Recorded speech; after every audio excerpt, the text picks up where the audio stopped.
So what if we decide to take this measly offer? What will become of us? Yo, check this out. I can make you big, big, big, large. Like MC Hammer and Vanilla Ice. Yeah, I mean, big. Millions, millions. Pause.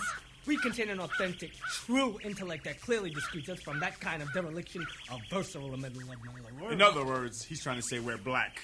So you mean to tell me, if I want to use something like boom, doom, doom, doo, doom, doom, or doom, doom, doom, doom, you mean to tell me it would have no effect on you? I don't think so. The resident don't play that. So what do you play? No respect. You in America now. You hear me talking, nigga? You in America. The resident. The resident. The resident. The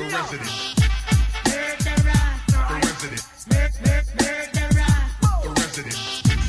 If you come from Trinidad, if you come from Jamaica, Barbados, Antigua, Nicaragua, Puerto Rico, Panama, Guatemala, all of us, wherever you find us, we are brothers.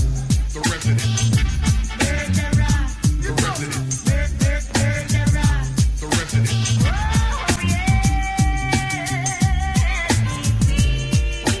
If we are from Africa, from the Isles of the Pacific, we are brothers. The resident.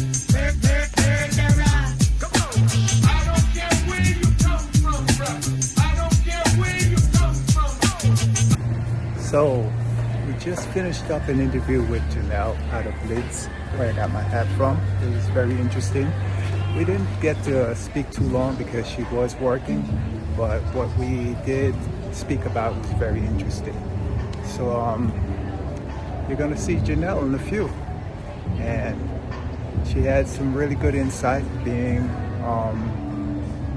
a single mom, you know, separated from the father of her child. And she's going to speak about the ins and outs of what happened with her and what she expected or not expected, what she hopes for from the father of her child. So it's going to be great. You know, we're getting there. We're getting there. We're doing more interviews, going to get more interviews done. So stay tuned. Daddy's Weekend. Be right with you. Janelle and Jassy. Shea Butter. Hey, Janelle. Hello. How are you doing today? I'm good. How are you? Welcome to Daddy's Weekend with Jassy X. We're going to speak about the challenges of having a child, being a single mom, and some of the experiences you've had, and some of the things that you think fathers and mothers can do better dealing with each other as far as helping their child develop. Okay. Do you want me to just start from my beginning? Yeah, start from your beginning. That's fine.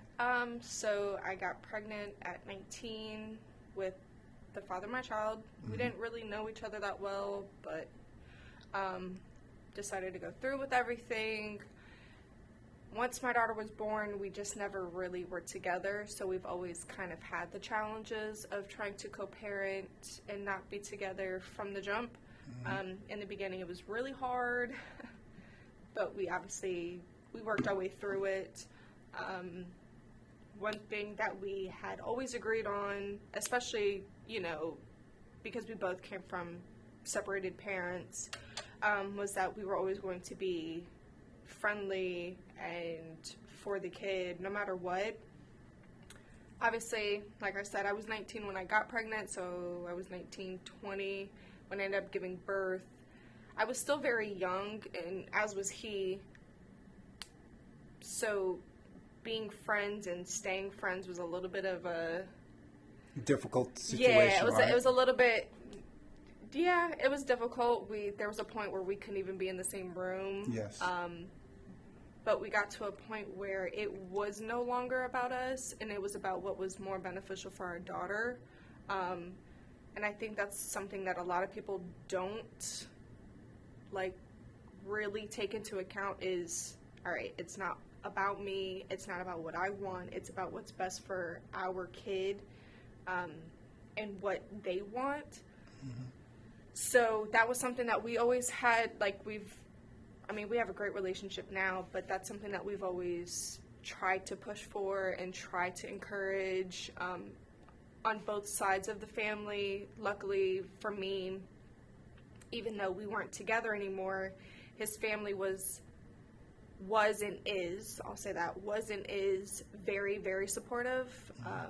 They never let me, you know, if I had any needs or anything like that for me or even for my daughter, they made sure that they were there and supportive. Same thing for my family as well, but sometimes that's a given when it's your family, and it's not really a given when it's somebody else's family who don't know you.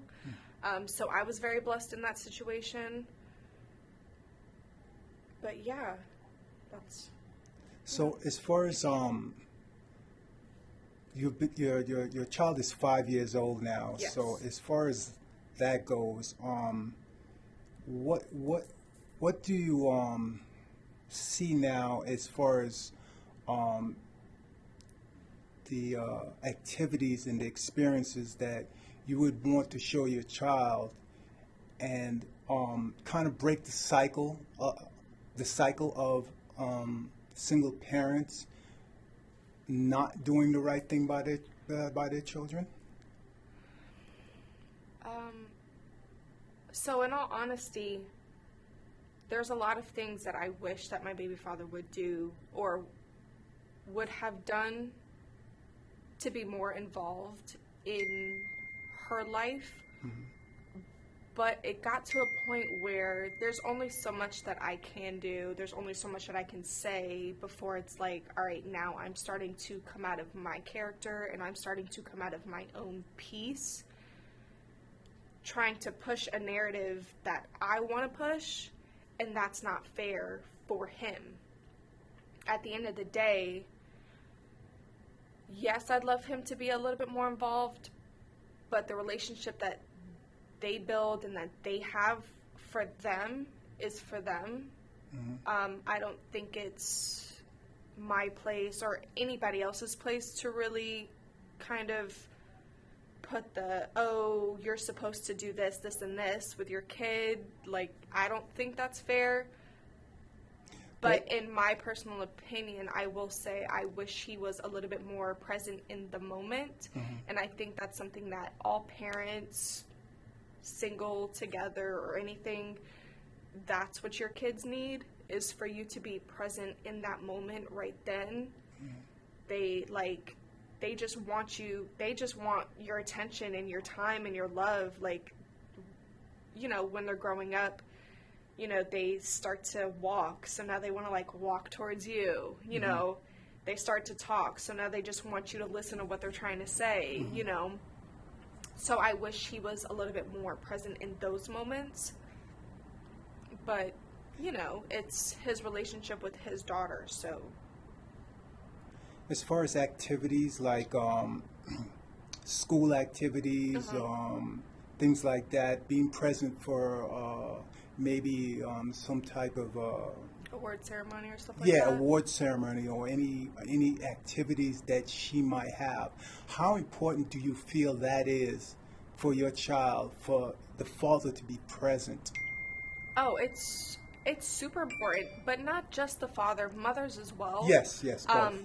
It's super important that you just show up and just be present for your kid. It'll change their whole idea and their whole mindset during the day. Like, my daughter just had her VPK graduation. Her whole family, her uncles flew in from Maryland, you know, to come see her, you know, walk across the VPK stage. She didn't do it, but, you know, they were all very, very supportive and in the moment, that moment. She got a little nervous, so she didn't actually walk across the stage, but literally the moment she broke down and started crying, her dad was up on stage. You okay? Getting her, comforting her, supporting her, just making her know in that moment, like, it's okay, you're not alone, you're not by yourself. Daddy's here, mommy's here. She saw me. I was crying in the aisle.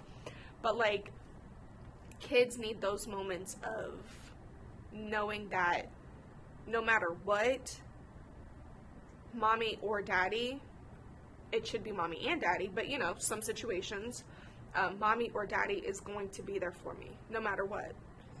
And I'm super blessed that we, you know, we had our moments. We've had our moments, but like we were able to get over that and to come together and be able to, you know, give her the support. Because at the end of the day, like she can't rely on anybody else besides us two.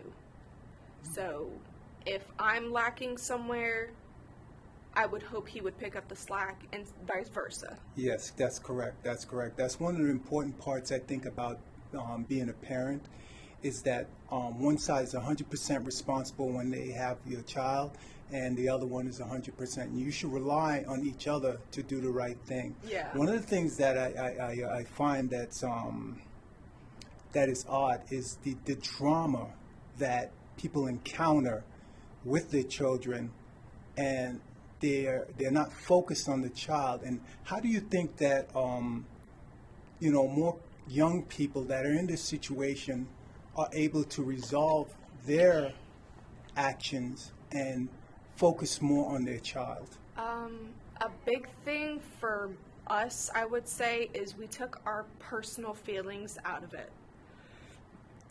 Because at the end of the day, it's not about us. It's about her. So you can't be trying to raise a child, but you're putting these personal feelings in between what's best for your child and what's best for your, you know, motive or your plan, or, you know, it's not about you anymore. And that's something that I feel like a lot of people don't realize when they have kids, is you're sacrificing everything for you, for them. It's not about you. It's about them. That's what you signed up for. Yes. I mean, there's not a handbook, but it's in the handbook. Mm-hmm. Like, it's no longer about you. It's no longer about your wants, your needs, your desires. It's about what's best for the child. But I will say, it is okay as a parent, male or female, to be a little bit selfish with your time, because if you're not at 100%, your kid's not at 100%. But that doesn't mean, you know, I'm not encouraging anybody to, like, abandon their kids and go live their lives in Costa Rica or anything like that. But, like, take the time for yourself, but also know, like, it's for them. It's not just for you, it's for them as well.